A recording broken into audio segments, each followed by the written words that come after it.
ராம் நாராயண ராம். ஒரே ஒரு வாழ்க்கையிலேயே 10,000 ஜீவன்களின் எல்லாவற்றையும் முடிக்க வேண்டியிருக்கிறது என்றால் சில கடினங்களையும் எதிர்கொடுக்க வேண்டும்.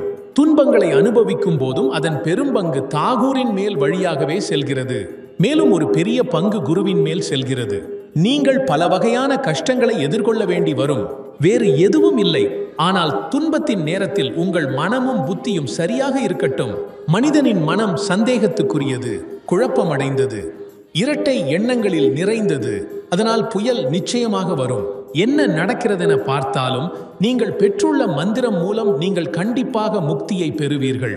உங்கள் வழி, அந்த ஒளியின் வழி, ஞானத்தின் வழி, சித்தியின் வழி, நிர்வாணத்தின் வழி எல்லாம் தெளிவாக தெரியும்.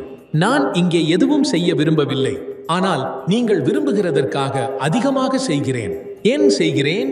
ஏனென்றால் எது நிலைத்திருக்காது? இன்று இருக்கிறதெல்லாம் நாளைக்கு இருக்காது என்றால் அதற்காக யார் செய்கிறார்? 14 வருடங்களுக்கு யாரும் ஒரு மண்டபத்தை நிர்மாணிக்க மாட்டார்கள். ஒருவரை ஒரு திறந்த வெளியில் 1 வருடத்திற்கு வீடு கட்டச் சொல்லி அவருக்கு 10 லட்சம் ரூபாயும் கொடுக்கப்பட்டால் அவருக்கு 1 வருடத்திற்கு பிறகு அவர் இறந்து விடுவார் என்பது தெரிந்தால் அவர் அங்கே வீடு கட்டுவாரா? இல்லை, அவர் ஏதாவது ஒரு குடிசையை அமைத்து தனது வாழ்க்கையை முடித்து விடுவார்.